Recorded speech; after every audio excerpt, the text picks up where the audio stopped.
Hi, I'm Nic Nemeth. Sometimes you may know me as Dolph Ziggler, and welcome to the Sarah O'Connell Show. Welcome to the Sarah O'Connell Show. Nic Nemeth, Dolph Ziggler, welcome to the Sarah O'Connell Show. How are you today?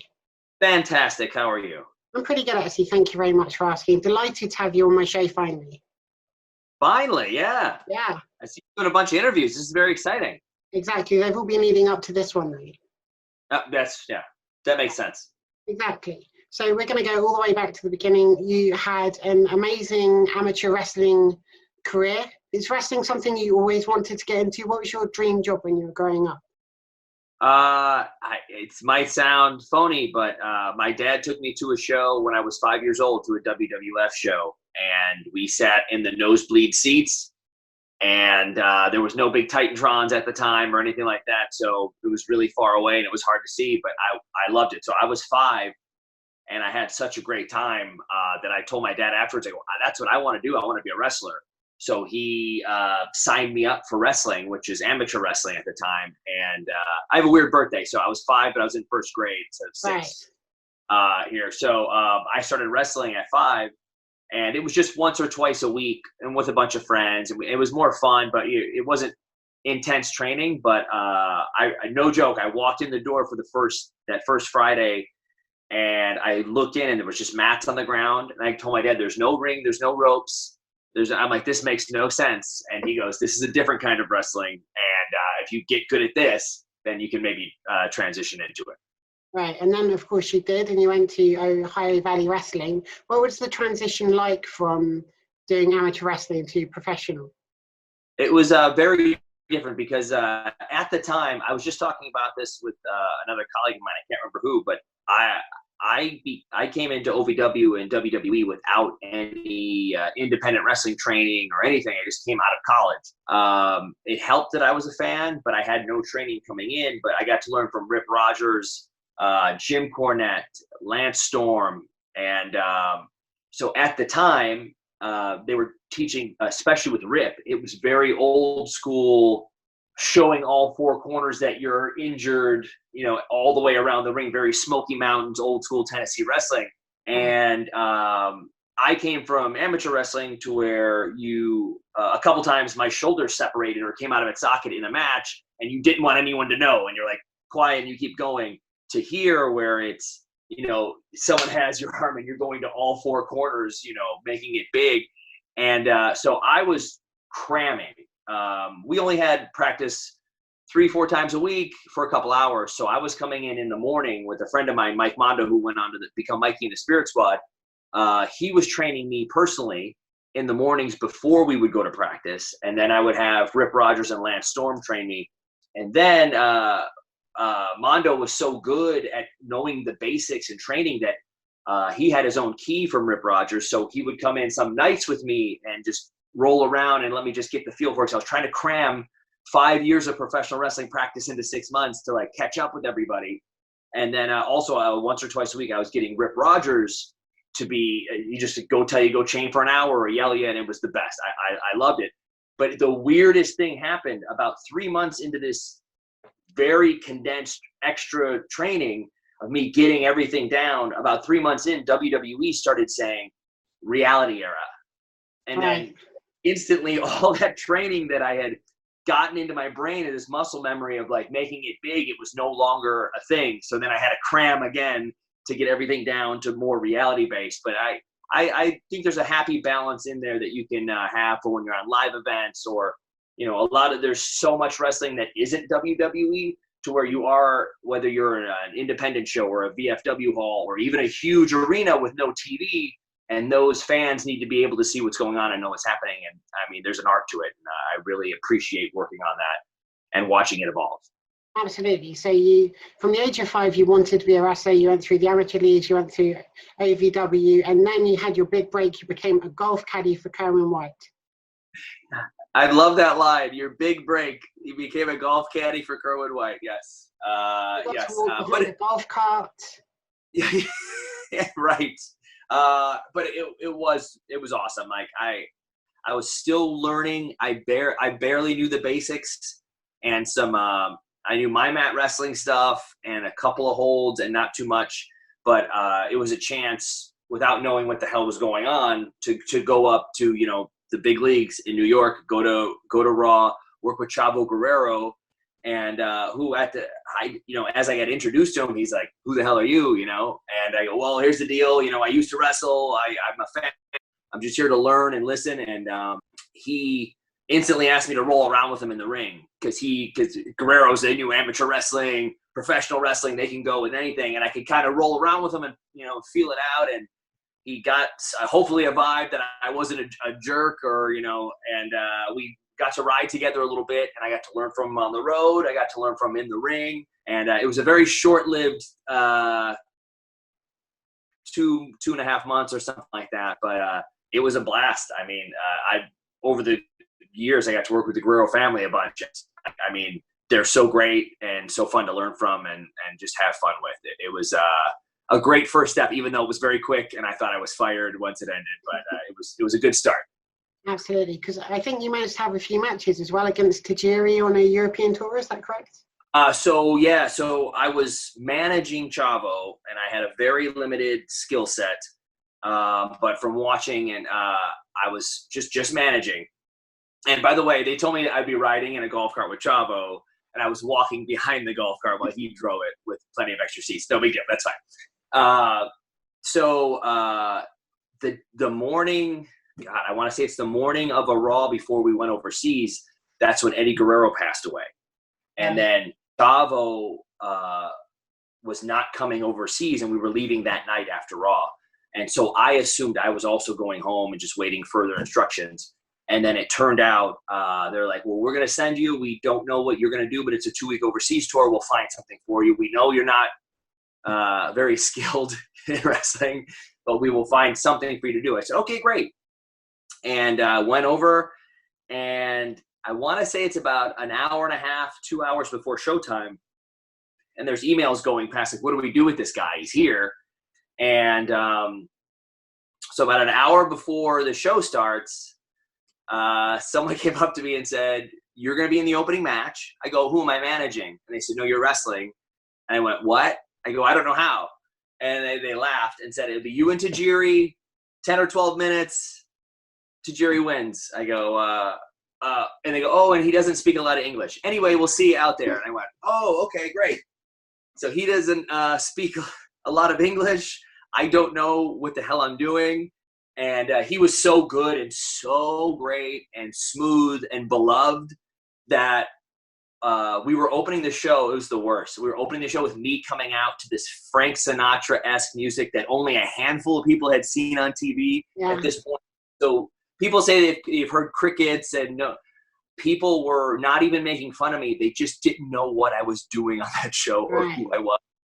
And after a couple of reps through a couple of matches with Tajiri, he made it very easy for me. And but it was 2 weeks of that and a couple other kind of matches, and I came back and they said, "Just so you know, it was the last day of the tour."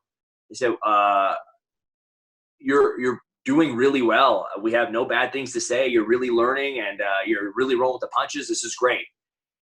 Anyway, this gimmick is over and you're done." And I went, "Oh, okay, thanks."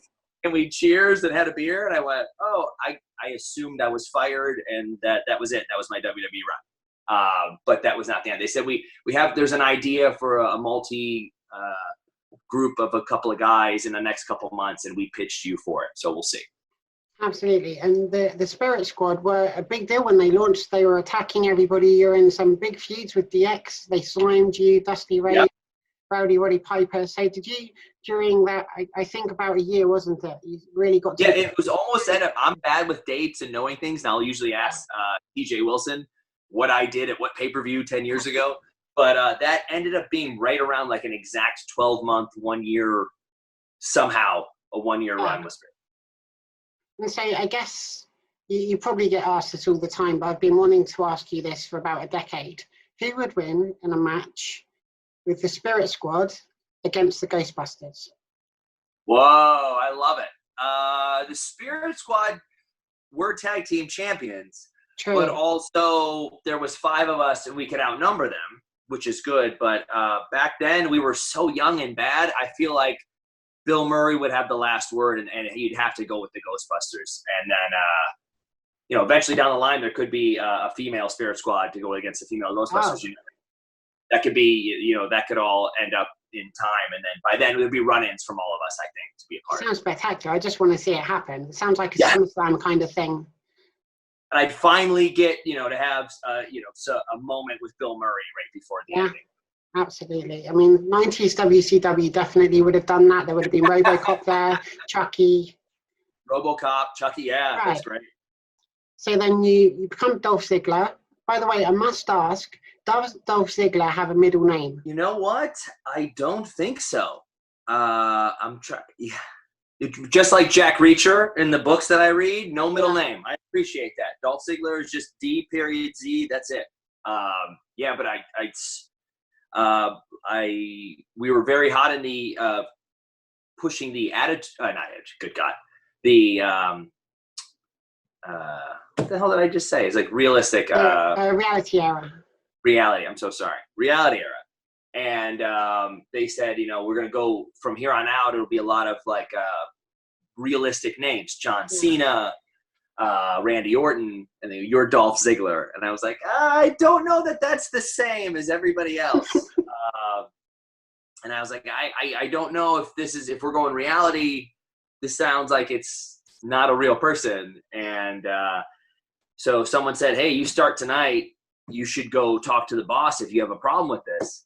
And I said, hey, boss, I know we're doing reality-based. I mean, you can Google my name and see that I broke records at Kent State. Like, and I kind of almost have a wrestling name. There's an N and an N. Like, I go, if we're going reality-based, I would love to be a long-term plan here.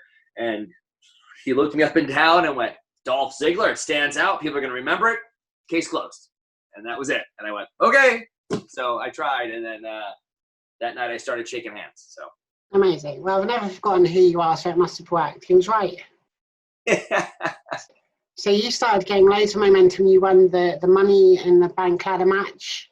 And then the crowd started chanting for you even in matches you weren't in. What would you say was the biggest reaction you ever got? Was it when you went to cash in? Yeah, it really was. I talk about that a bunch, and I've never heard anything like that. And I've been a fan since I was 5 years old. I never heard anything like that in my era, in person, afterwards, anything. So Cash That In was this amazing thing. And it was, the reason it's so loud is not because I was loved or something. It was, I was in those matches or even having a chance to cash in because fans were so adamant about me being a part of something. And I've said this a million times. I was the bad guy.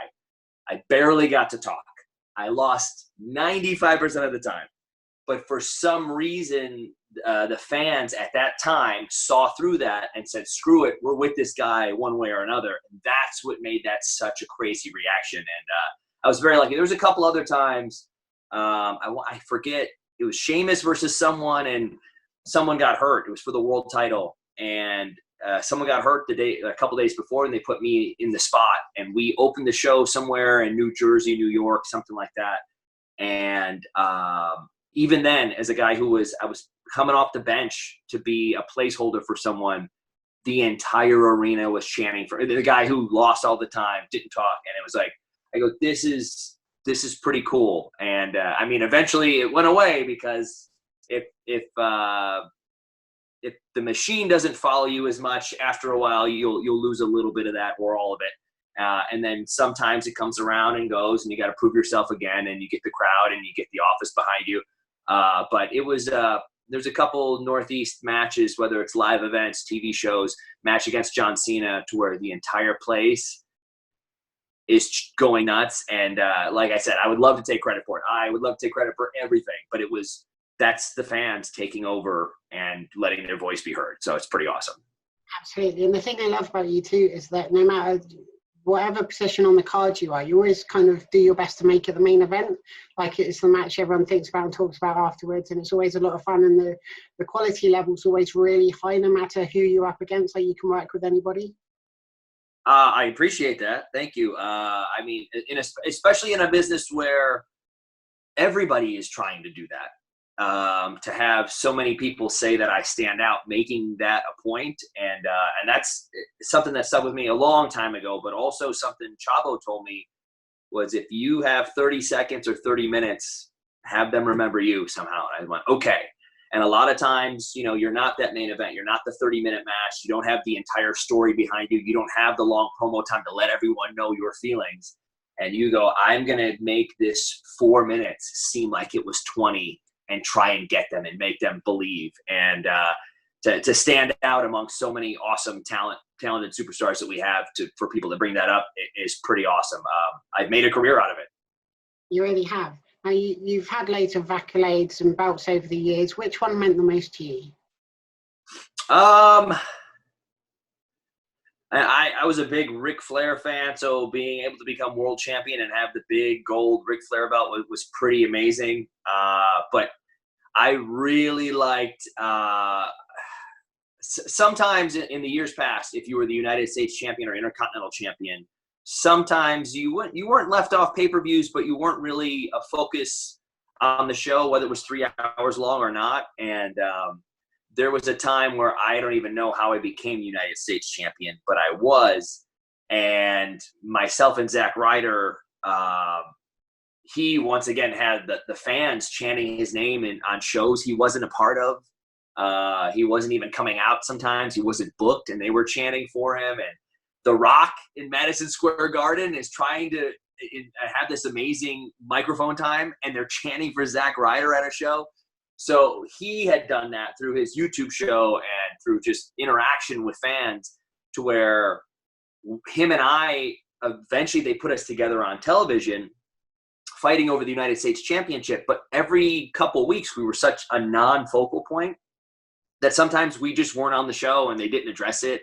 And he continued that on his YouTube show, which didn't have as many hits as, you know, Monday Night Raw, but it got an extra cult following, and we got to continue our story on there. And it wasn't here's 2 sentences that you have backstage in between 45 minutes of DX stuff. It was, we got to be the creative part for ourselves on this show. And then to where at a certain point, they were bringing the clips onto the show, and the fans got to continue the story even though it wasn't continued on TV. So that's all on Zack. He had all these visions and all these plans, and he put together a WWE style pay-per-view promo for the two of us building up to our match on his show that rivals a WWE pay-per-view build-up commercial. And he, every once in a while, he'll send it to me. I go, man, and WWE, like, I'm our toughest critic. I will call out when we mess up, especially myself. But I go, we put together some amazing packages sometimes, man. It is a movie level, and it gets me hyped up for stuff I'm not even in. But he put together one for the two of us, and it was pretty awesome. It was just clips of us going back and forth, and it made him, I can't believe I lost to him, but he won the United States Championship, and his dad was there to see it. It was a pretty cool moment. That's amazing. And of course, there's that time you won the United States Championship, and then you just put it down in the ring and walked away from it. Reaction to that, like? I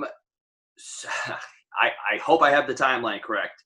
After about 8 years straight without a vacation, and which is fine. I loved it. But I missed some weddings, funerals, a weekend off here and there. Never had that happen for me. And about 8 years in a row. And I said, everyone is sick of seeing me on this show. I can make a lot out of 4 minutes. I can make them believe that I'm going to win this time. I go, but I have to go away. I go, do I have to fake an injury to leave? Because no one will let me leave. And so we got to a point where I was told I had, all right, that's it, fine. 3 months off, no questions asked, get the hell out of here. And for some reason, I had one more match to do, and it was a pay-per-view with, I think it's me, Rude, and Corbin. Yeah. And I win the U.S. title. I didn't want, the one time I win is the time I didn't want to. I thought I was leaving, you know, right. Maybe for good, maybe for a year, maybe for 3 months, but I was leaving. And I go, damn it, the one time I'm going to win is when I don't want to. So I win that match. That was a blast, by the way. That was a fun match. And so the next television, I come out and say, you got a moment for me, you got something to think about or care about or something, threw the title down and walked away. And I thought had somewhat of a handshake deal to where either I'm going to leave for a couple months, I'm going to leave for a year, I might leave for good. I don't know. And I want to say 2.5 weeks later, I was doing something and I said, I can't even have I can't do this. This is not how this should be. People are begging for television time and I'm begging to go away. You can't just keep bringing me here. So, we threw it down and I threw the title down and left. And people were talking about me again instead of just being like, oh, there's Dolph again doing his thing. Like, hey, what is this? Is he done? Is something special happening? And we very quickly brought me back and into who knows what. So if you and I don't remember it, that's how great it was when I came back. I very much do remember it because I was wondering what was going on at the time, and yeah, you started coming out and your music would play and then it stopped and all that good stuff. Oh, right, yeah. So there's something to that playing, either coming out to no music or playing someone else's music, that you don't see very often, like Hulk Hogan or Undertaker or something like that. But I don't know why we would play my music, have me come out and say, I'm going to do this music to trick you.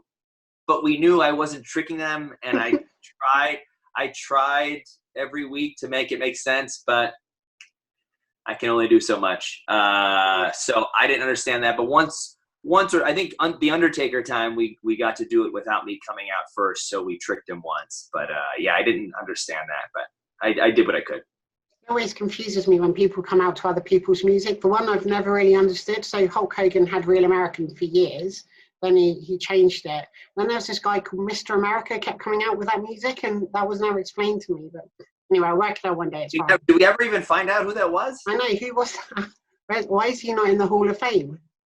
Yeah, you're right. I think it was Bobby Roode. It might have been Bobby Roode. Oh, I think you're right. Those big arms, it's got to be. Exactly. So tell me this. If you could pick a decade to wrestling, would you go for the 1980s against Hulk and Warrior and all that good stuff, Mr. Perfect, or would you go Attitude Era 90s?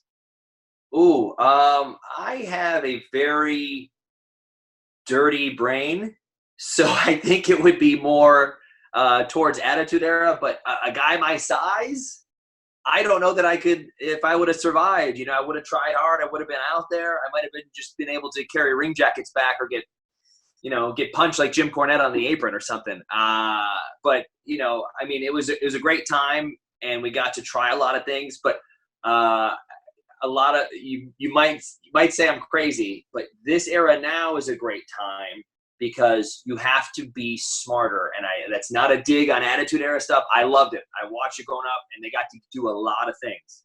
But even me now, if I'm writing a joke on Twitter, my brain immediately goes very dirty.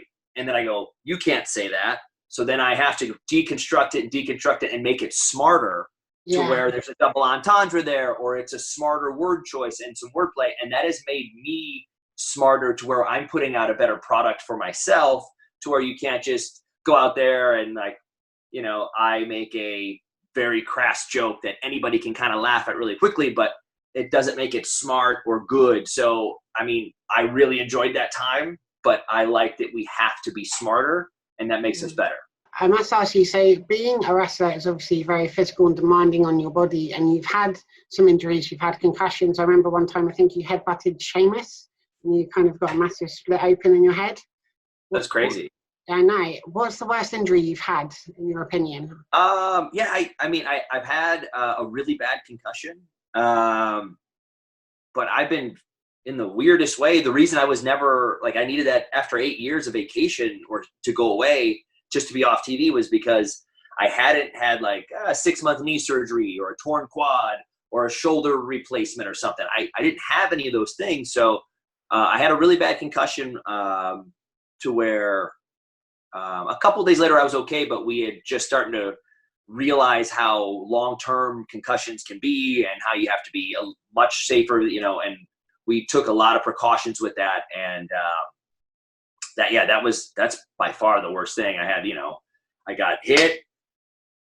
I did 2 or 3 more minutes of a match and some different things, and I didn't remember them, and I had to watch them back. And eventually, about a week later, I was totally fine, but we were running more tests, wanted to play it safe. It was a new day of making sure everybody's good to go before they were brought back. And I was, very much covered and good to go. And then we went into a match where myself and Del Rio, where he attacked my head, and we went back to it. And I like to pat myself on the back for a lot of stuff. Him and I made a real work of art out of that match, where we switched positions. And in front of a hot crowd, for me, was really hard to do that. And we switched positions around and made it such a memorable. That's a masterpiece of what we did, and how vicious he can look, and how much sympathy I could get even without a story, without a lot of microphone time or anything. So it goes to show that we can make that happen, even if you're not the most important part of the show. You can make yourself that way sometimes. And speaking of which 3 matches, looking back, are you most proud of? If you were to put them forward for a DVD or whatever, what are your 3 highlights of your career to date? I wish you would let me know ahead of time. I got to think. I have a world title match against Edge at the Royal Rumble that I loved because, one, the match is great, and it's 99% because of Edge. But I was very new. Again, a guy who was just starting to get crowds cheering for him, even though he was a bad guy, and I was kind of just there to get beat up. But I was very lucky to ride with Edge for a couple of years. We're buddies. I got to learn from him. I got to learn from him and Christian and Dreamer. And that's, I think, why my brain is so good, because they rubbed off on me. But also I got to be, in a match at the Royal Rumble for the world title, and to a match where everybody in that crowd knew that I wasn't winning that match. And about 10 minutes in, half of the people in that crowd knew I wasn't winning that match. And about 20 minutes in, 95% of the people in that crowd thought I was going to win that match. That is another, when it's a masterpiece like that, with how good Edge is, and I was there and I could play my part, but the crowd went from "we know who's winning" to 10 minutes of just on their feet, not knowing what's going to happen. And I really pride myself on being a part of it also. But, that's a special one because, it's Edge and we're friends. So, Broski beat me for the U.S. title, which I can't believe he beat me, but he did. Edge beating me for the world title. And there was there's probably way better ones. And every live event with Kofi and Del Rio I have ever had ever, that world title match a lot, or U.S. title or Intercontinental title, would be the intermission main event a lot of times on cards. And Kofi and I want to say we've had a best of 500 series that I think he's won about 496 times. But it was a best of 500 series, and we would just try and outdo ourselves from the night before, try and make the main event follow us. And it was very similar with Del Rio, where we could just do whatever we wanted and say, all right, everybody else, try and follow that. And so any live event with those guys is such a blast, because we know each other so well, we trust each other, and you know where you're going. Now, looking forwards, what would be your 3 dream matches if you could wrestle anybody? WrestleMania as well. Any stipulation, any opponent? I really would have liked. Well, I'll take the years and time out of it, because there was a time, I wish I knew, maybe I want to say about 3 years ago or something, where maybe 4, I don't know. It was there was a little bit of a rumbling of maybe me and Daniel Bryan fighting each other, and maybe maybe it was for an Intercontinental title, maybe not. Maybe just a match of hey, we should be main eventing, but you'll have your main eventers do your thing, and we're going to steal the show, something like that. And I feel like we would have, there's some really cool grappling and chokeholds and striking and wrestling, but we could also beat the hell out of each other because we know where we're going and we want it to be the best. So we could put all those different aspects in there. I feel like that would be a good one. I don't know. I really never. I'm always want to be a part of WrestleMania. Want to have some kind of a story in the background. I don't know. AJ, I feel like would be a really good one to have. Because much like Daniel, he can punch, he can roll around with you, he can wrestle, and we could get bloody for it if we have to, because we know we want this to be the best.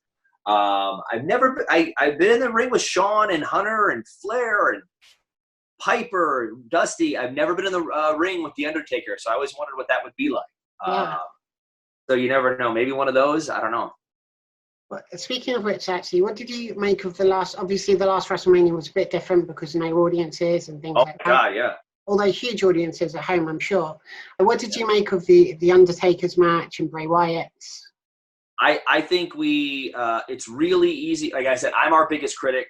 I'm my biggest critic. I'm very vocal about that a lot. If we don't live up to standards on things, we have to find a way to think outside the box when there are no fans, when you have a chance to make something different. And a lot of times we don't take advantage of that. We almost find ourselves doing this same formula. And I'll catch myself doing it too. I'm like, no, listen, I'm not going to have this be like everybody else's. Let's make this different. And for a minute there, I was like, man, there's no crowds. This is very different.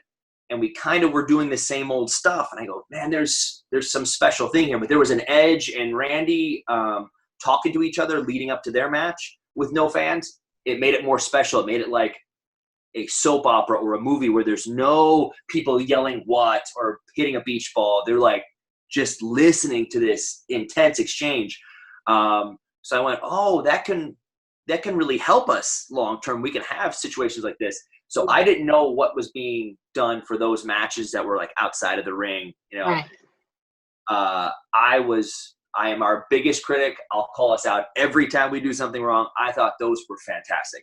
You watch it like you're watching a movie. And we've been sitting at home not doing a lot. So my brother's here with me, and every night we watch some kind of movie, usually something scary. And it was like we were sitting there watching a movie, waiting to see what happens next. And you really got to open up the options that you would not have inside a ring with fans, no effects, different like that. So I'm really proud that we took advantage of that. And I hope as we come on to more and more, I think this Money in the Bank pay-per-view, the Money in the Bank's going to be something really special because it's going to be along those lines, I believe. Yeah, I think so, because it's starting at the bottom. It starts at the bottom of the building and going up to the top somehow.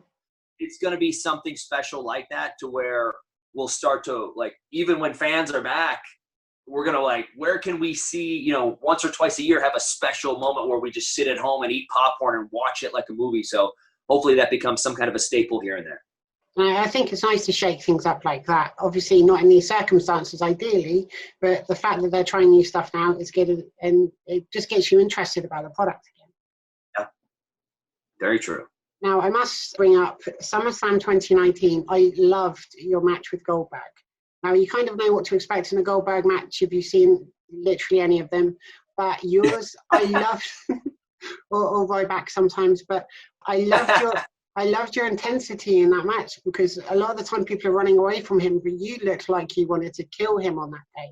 And even, you did, and you got a couple of super kicks in there early, and then he pinned you, but you didn't give up and you kept calling him back out. And I love that sort of part of your character, if you like. And do you think we might see more of that, where you will literally just keep going no matter what you're hit with? Yeah, and I think if I really enjoyed that also. That was a great way to play it and do it. And a quick point on, like I said, a lot of times people know I'm there to not win. And I wanted to have everybody sitting there going, Goldberg's going to win. Off the bell, kicked him in the face, he's down. And I watched that back, and I watched everybody jump out of their seats. Even if I had a 30-second match, there is 5 seconds where you thought, oh my God, he got him, And so I really like that also. But I think long term, if you continue with something like that, which I was really excited to do, then you start to become a good guy, because you're it's almost like Tommy Dreamer in the old ECW, where he's getting the Sandman cracks in the back, and you're like, this guy won't go down. He keeps coming back, to where you get to a point to where now people are rooting for you. And maybe one day that will come, but right now even if I was a good guy, I'm sure they don't want anyone rooting for me. But if right now, as a bad guy, having a really good time, like, you've got to be really careful. You can be entertaining, you can go outside the box and have a blast and make somebody remember that match and make it special. But if we did it a couple more times, people would be like cheering for me, and you got to be really careful with that. Yeah, nobody wants to be cheered for. It's terrible. Oh my God, no. I know. I mean, I don't even tell people about this show just to make sure that nobody watches it. Like, the last thing I want to do is entertain anybody. So. Your integrity is noted. I really appreciate that. Thank you. Ugh, good guys. They're disgusting. Right. So, can you tell me, will you be at Money in the Bank? Will you be in the vicinity, there to watch, in the building, just to enjoy it? Might we see you at some point? I don't have an answer for you. I don't know. In this company, we do a lot of things at any point. Even if I was told the day before that I am not needed for the pay-per-view, right, there's a 50-50 chance that I could be there that day. So I have no idea what's going to happen there. I mean, I feel like there's the way that will be shot. There's a lot of options for people to be involved who maybe aren't involved. I don't know. I would love to be a part of it. I feel like myself and Sonia are doing some pretty great work to where maybe we could be a part of it and be very instrumental. I have no idea. Even if I knew, I wouldn't tell you. But there's of course. No, it was a question I knew you can answer, but I kind of had to ask it. Yeah, but my phone will be like, I might be there. I might have a match. I might be involved. No idea. I have the same thing. I get ready for every Raw and SmackDown just in case they phone me. I'm just ready to go. Oh, yeah. In the gear, ready to go because they need some. You're ready. That's how Rockstar, the movie, just hands over the microphone and you go. Yeah. That makes sense. Yeah, go wait for that opportunity. Yeah. One show that I really loved on WWE Network was Swerved. There's 2 seasons of it. What were your favorite pranks? And is there any chance of any more of it? I know it's been a couple of years, but is there any chance it could come back? You never know. Yeah, I know our network is constantly doing things and looking for different ideas, and I had a friggin' blast doing that. Jeff Tremaine was the brains behind everything, and I got to work with all those guys, and it was so fun, and we did some crazy – it was a lot of people got mad at me, but I'm used to fans booing me, but people seeing me – it got to a point after a couple weeks, I would walk into work, and everyone would be like, stay away from me. I'm not going by you. I'm not going in any rooms with you. I don't know what's going on. And, but which made it even funnier because they knew that someone like me, I wouldn't care what anyone thought. I wouldn't care. I'm like, it was a perfect thing. And then I had to go diffuse the situation when you had an angry Big Show who's ready to choke somebody. I go, hey, buddy, we're just having some fun with you while we filmed you, and watch him turn purple and be like, somehow, he wouldn't throw me through a wall. But that was, I feel like if you watched, I don't know if there's like outtakes or when they would cut to us in the control room or something, I never laughed harder in my life for 2/3 of those episodes every single week. It was wild. That was really fun. Absolutely. So hopefully we'll get some more of that. You never know. Tremaine's always busy doing something cool, and he did that Motley Crue The Dirt movie, which I love that book, and he's always doing cool, different stuff. You never know. I would love to be a part of it if it happened. Well, fingers crossed. You've been wanting to get into stand-up comedy for a long time. I think you started going to small clubs around about 2013. Obviously, you've performed in front of some of the biggest crowds in the world, but what were your first gigs like, going up on that stage, telling these first jokes that you'd written that you never performed in front of anybody?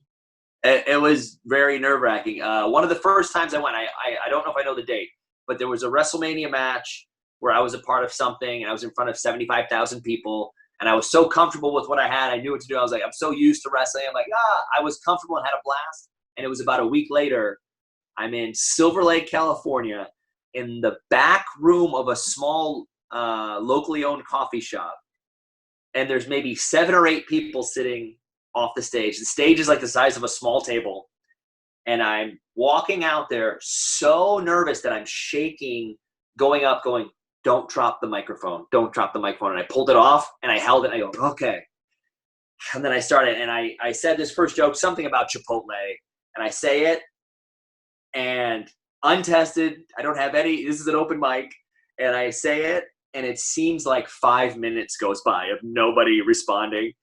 And, but it's really like 3 seconds. And then someone laughs, and I look, and up against the wall is Andy Kindler, who's been around. He's this amazing master comedian that's been doing it for 60 years or something. And I go, Andy Kindler just laughed at my joke. I go, okay. And I have 3 minutes of material. I probably went through it in 2 minutes because I was so nervous. And afterwards, we went backstage, and Andy was giving me some pointers, and we stayed friends since then. This is so long ago. But I had no business being on a show, but through social media, someone said, I can put you on the show, but you got to follow Andy Kindler, and you got 4 minutes. And I was so nervous that as soon as I walked off stage, I went, I can't wait to do that again. That was amazing. And I was immediately trying to rewrite the first joke that I did. And it's very exciting. It's much like wrestling. But after 15 years here, I start to go like, oh, okay, I need something to freshen it up. So my first match ever, I was scared to death, waiting to tag in, didn't know what I was doing. And it was much like that. So that's still fresh enough to me to where I don't get to do it full time, to where it is scary every single time I go out there. And I've gotten more and more to where I was doing 3 or 4 minutes there, to where some of the last show we did, I want to say I probably went about 40 minutes. Wow, and that's a lot of material. plus there's some wrestling stories in there, but most of it is growing up or going to Chipotle or being on Tinder or amateur wrestling or something. Right. And it's just fun to get the reps in and have some interaction with the fans, and they are the best crowds. I'm very lucky. I don't get to workshop stuff. I don't get to do a lot of open mics, usually because of our schedule. And I'm basically going to a close to sold out comedy club as the main event act, completely untested every single time. And I'm sitting back there, I'm drinking a whiskey and just pacing and rewriting and my notes. It is so nerve-wracking, but it's a solid chunk of wrestling fans are there, and they are happy to see you. So I'm very lucky to have those welcoming crowds. But I've opened for a couple of my friends when they were not there to see me. They were there to see someone else. And they're like, make me laugh, guy I don't know. And you're like, and you feel your face get hot. But that's how you learn to get better, and getting those reps in is the key. And so you have this 40 minutes of material. If you're going to include something new, how much new material would you add to that? Maybe 5 minutes of new stuff, and then the rest is tried and tested material, or would you? It's so hard. It's hard to say tried and tested, because even over the years, altogether, I've done 30 shows, maybe right. 25.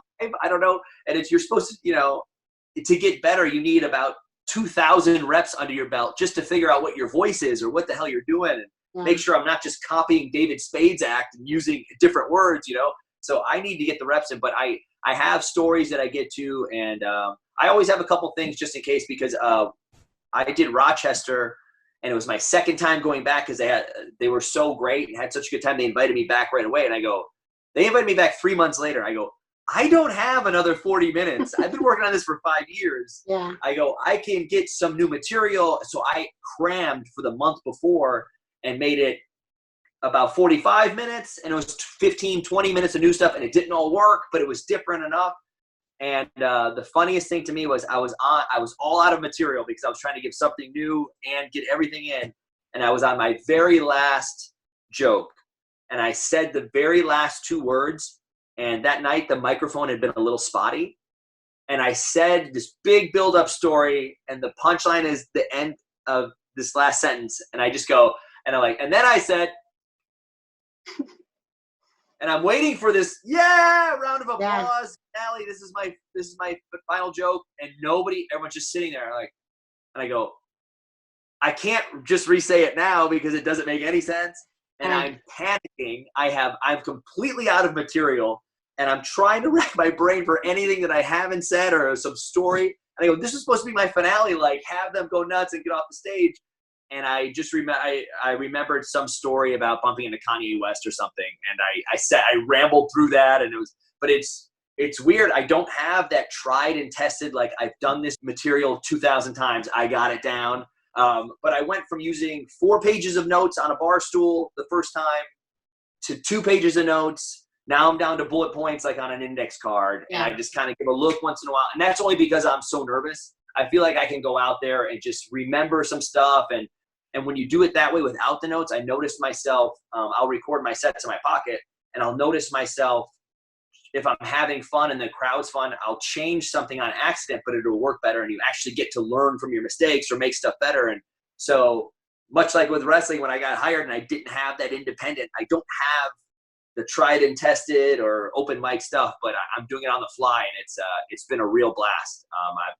We were just about to do like 6 or 8 cities, and I was going to open for Mick for 6 or 8 cities of these sold out shows.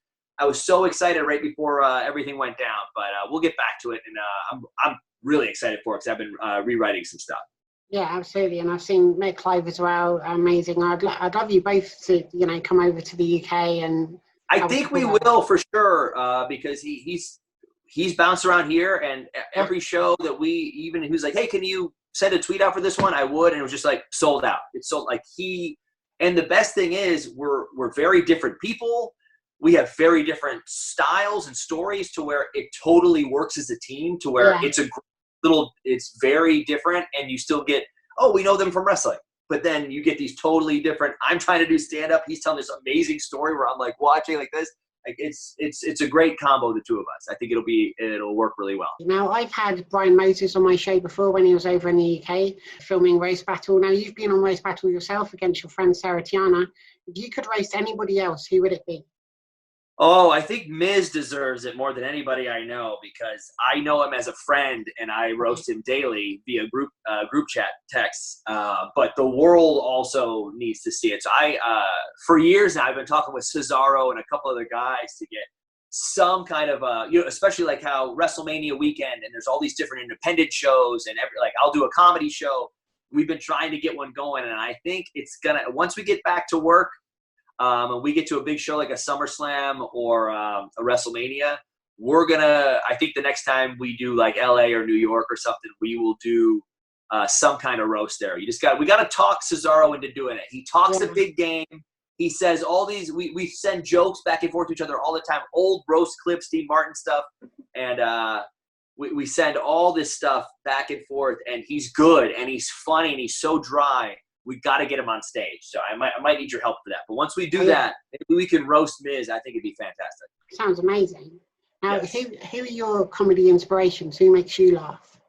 I got into Don Rickles at a really young age. So there's an old 1960s album, Hello Dummy, and that's just him. I want to say he's opening for who's he opening for? He's opening for Ed Sullivan in Vegas, but it's an album, and it's just, I mean, it's a different time, so there's a lot of stuff that doesn't hold up anymore.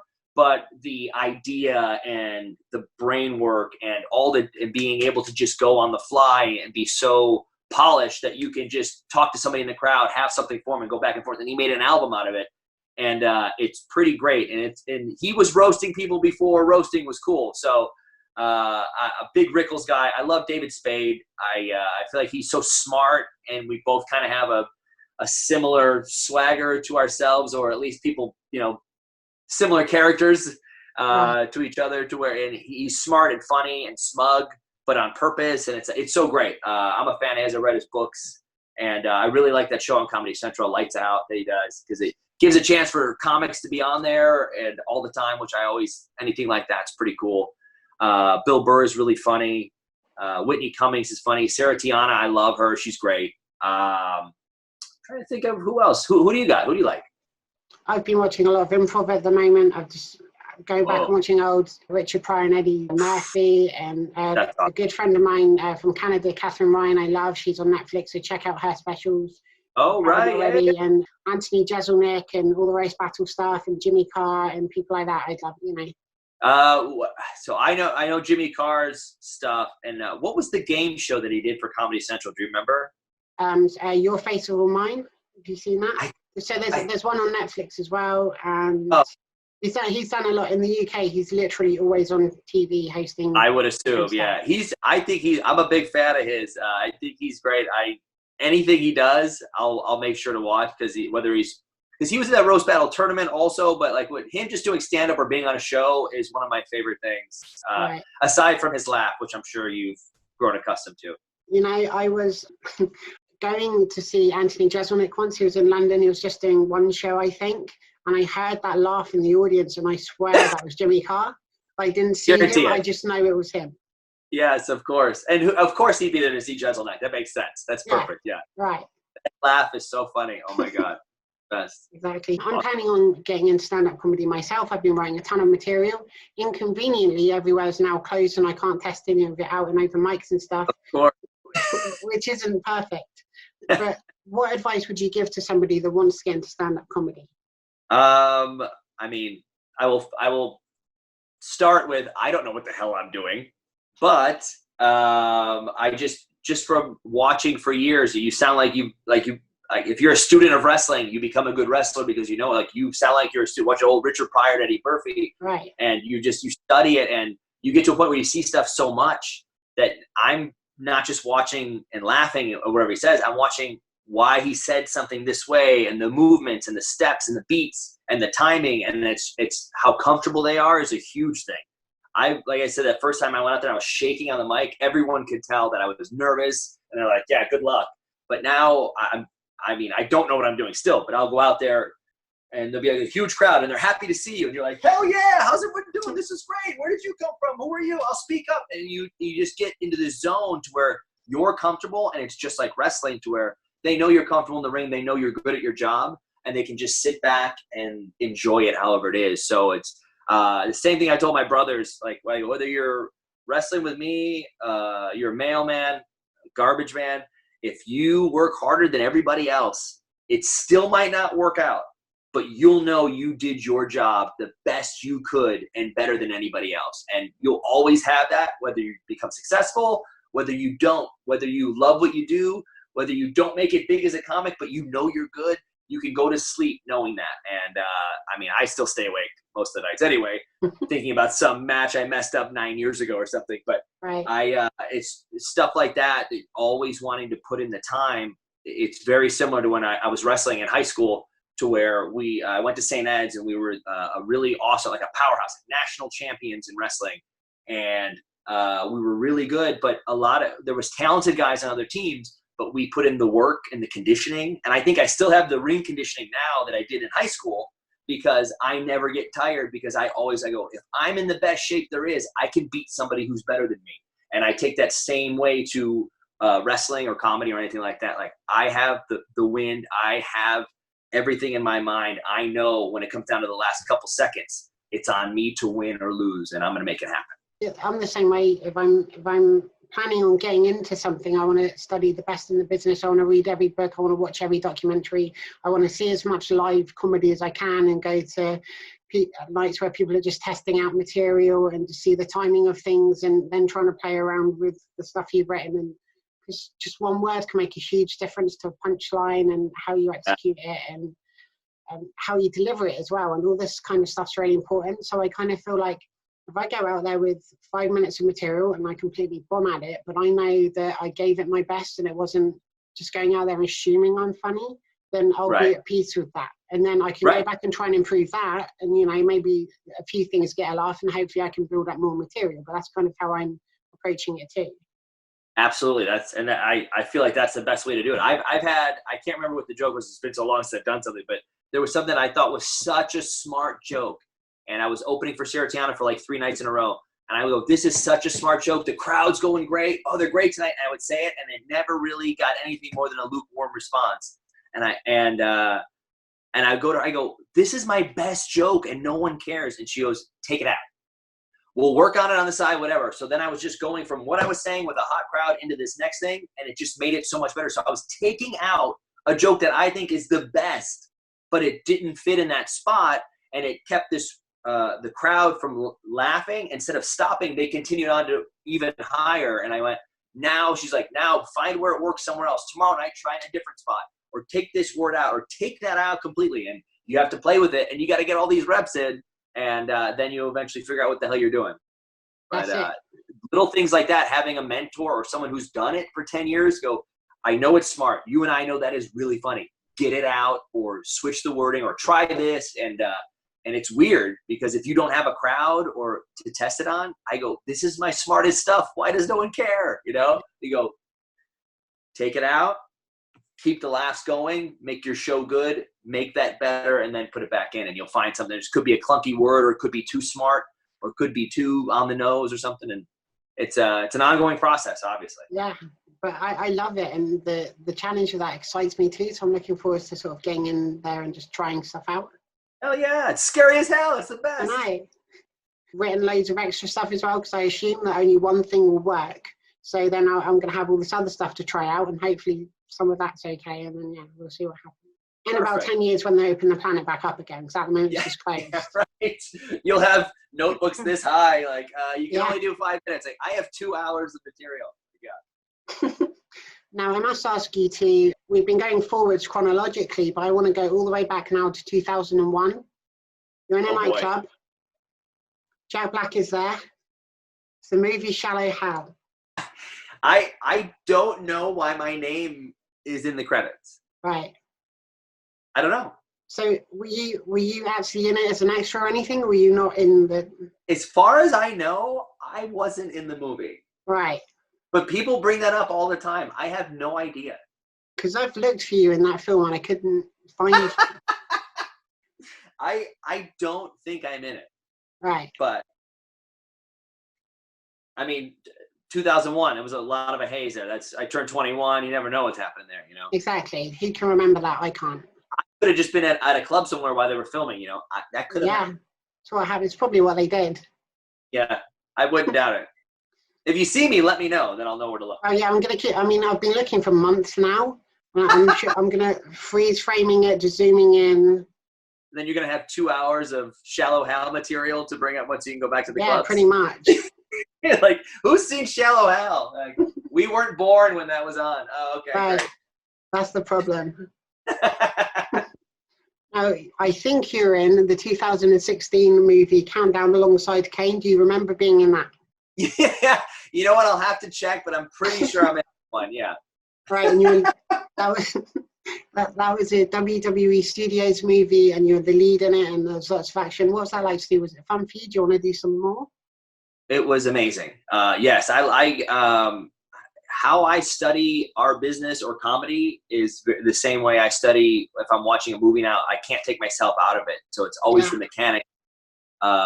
Why Bruce Willis is doing this in the movie, and I'm like watching the movie and invested in it, but I'm also like, oh, he's just staring at this and to draw this out, and so I study all that so much, and I really enjoy doing it. I mean, I don't know anybody who's like, yeah, I was treated like a king on set, and I was a movie star. It was the worst. Like, it was the best. Like, it was so cool.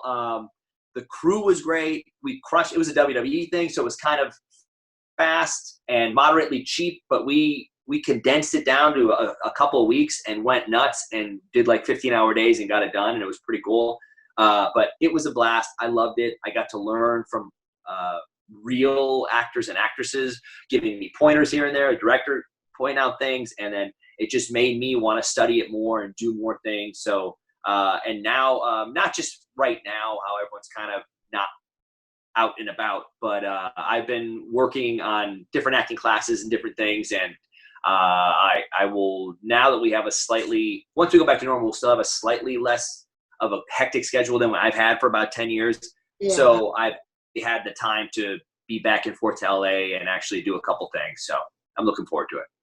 That's fantastic. And one thing I can't get my head around, though, is if they ever decided to do a sequel to Countdown, you wouldn't want to call it Countdown 2, would you? You'd want to start with like Countdown 10, and then the sequel would be Countdown 9. Perfect. Yeah. Countdown X. Yeah. And then you start figure it out. Yeah. Agree to terms. By the time we get to 7, I'll be like, I'm too big for this movie. My brother can slide in and take over, run the franchise, be like the Bourne movies. Yeah. And then the Miz can do some. He can play like my older uncle or something. He gives me some advice. Yeah. As he like coughs into a rag and there's blood. You're like, oh, he's not making it to part 2 or part 6. Yeah. Now I must ask too, who hits harder, Hugh Jackman or Snooki? Both great. Hugh Jackman was so great. Holy crap. I don't even want to say, I have nothing bad to say about Snooki. She was fine. But Hugh Jackman, I told him a couple of times, and then I pulled him aside right before we went out. And I said, if you don't punch the hell out of me, you are going to embarrass this business, these people out here. They think it's fake. You're ruining it. And I said, you better hit me. And he got me great. But this jaw, I can take a good punch, but he got me great. And he was, sometimes you have people who are just there promoting a movie. Some people are there just because they're in the crowd to say hi, whatever. That Hugh Jackman was so excited to be a team player, not as a fan, and he was a fan. He was talking about Brooklyn Brawler and all these guys he saw at shows. He wanted it to be great, what he did. And he was down for anything. And it was a really, really awesome thing. And so he went above and beyond and punched the shit out of me, which was great, which I asked him to do. And we got to the back and he was so nervous. He's like, I hit you for real. Like, I go, this is what we do. I go, I can take it. Look at this jaw. So he was awesome. That was a great time. Your brother's been kind of following in your footsteps with wrestling and comedy and all that good stuff. How's he getting on at the moment? He's doing great. So him and I have a place in Los Angeles to where I can kind of zip in and out and do some stuff. And he's there full time. He's here with me now because Los Angeles shut down before everybody else. So he's here now, but he's there full time and he paints dogs and animals. I followed him on Instagram. Yes. Yes. They have their own Instagram account. Right. And so he not only does that, he trains a couple people involved in movies and different things, like a couple of my friends, a couple of his friends, but he stays so busy writing. This entire time, he's been here for about a month, and he's written, he's almost finished writing another movie that he's doing. So he puts books out. He's constantly doing improv comedy, different things with different shows. He's got a couple things coming out pretty soon that I can't talk about yet, but he stays busy. And I watch, like, every once in a while, I'd get a chance to come out and do an improv show with him, and I just watch him get better and better as I stayed the same because I'm friggin' not around to do it every night, you know? So watching him get better and go, damn it, I wish I could, catch up. But it's he stays busy, he trains people, and he loves comedy and writing and reading and stuff. So he's going to stay busy doing that. Hopefully one day down the line, him and I can write some movie for The Miz and myself or something like Let's Be Cops or something. That sounds good. Now, yes. Tell me a fun fact about you, something people may not know, a party trick. Oh my God, a party trick. I don't know. So I felt a couple days a week, I feel pretty useless just sitting around the house. Right. So I've gotten back into studying American Sign Language, which I studied in college, and I'm very much out of practice, but I can sometimes keep a conversation going. So I started going over my colors and different things and basics. So I used to be fluent. We had to take 2 semesters of a language in college, and I saw that you could take American Sign Language. So I said, I'll try this because I had a little trouble with Spanish in high school. So I said, I'll try American Sign Language, and I did my 2 semesters, and I really liked the teacher and a couple of the people so much, the couple of students that were in there with me, that I just kept taking classes. So I ended up taking like 5 or 6. And so at the time, I used to be really almost fluent and pretty decent at it. Now I'm okay. I'm hit or miss, but I found out if I work out, I promise myself, work out every day, write a little bit, and do 20 minutes of a sign language workbook or watch a little video, just a little video online, and just go over the colors and get a couple different things. It's simple that each day I'm at least doing something while I'm sitting around waiting to go wrestle. That's such a good skill to have as well. It means you can talk to so many more people and how people interact with them. It's amazing. Yeah, and it's cool because I remember for years now, we'll go to like a big fan access or a signing or something, and someone's writing down something to talk to them. Like, oh no, I'm like, I can sign. I was a deaf student.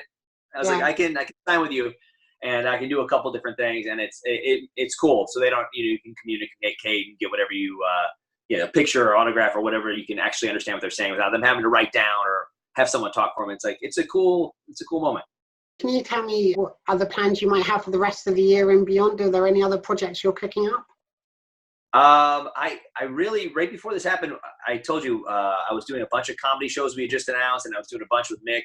But I will be bouncing once everyone's good to go, bouncing back and forth to LA, working on some other stuff. So hopefully, down the line it'll all work out. But TV, movie stuff, just started getting going on it. So hopefully that all comes to fruition at some point.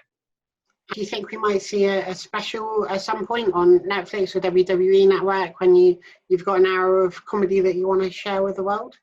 I think once I get going and have that hour and have it tried and tested and get at least even a couple of 100 reps in or something, even if it's 20 nights in a row to where I can have some kind of momentum of having it down.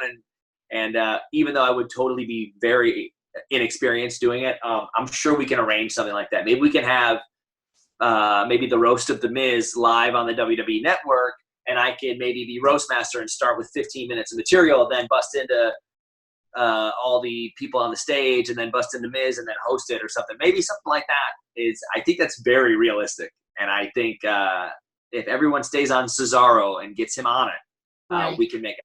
It's very important. Yes, and if you're hanging out with Cesaro, it's the equivalent of watching a fly crawl up a drape. He will know what that means, and it's so great. It's an old Don Rickles line. It's so great. Amazing. Now, finally, have you got any messages for people watching the Sarah O'Connell Show and your fans around the world? Whoa, fans around the world. I know it's weird. It's not being at wrestling shows. It's really weird for us to not have you there with us. Luckily, because of social media, everybody stays involved. Everybody's doing something. But without the fans, without the people there, we don't really have a show. And I can't wait for the day when you're allowed back in and we can feel that and we can feed off that energy, because without fans, we don't have a show. So I don't have emotions, but I miss having fans there, and I miss you guys, and we'll see you soon. Fantastic. Well, Nic Nemeth, Dolph Ziggler, thank you for stealing the show today. I appreciate it. Thanks for the interview. You knew your stuff. You know your stuff. Absolutely. And good luck with all the comedy. I'm excited to see it. Likewise. We'll have to do a show someday together too. Perfect. And Cesaro. And Cesaro. He can open. It's very important. So thank you again, and thank you to everybody watching at home. Be sure to share, subscribe, give this video a big thumbs up, and leave lots of lovely comments. And I'll see you all again soon for another episode of the Sarah O'Connell Show. Bye. Thank you very much. See ya. Take care. Bye.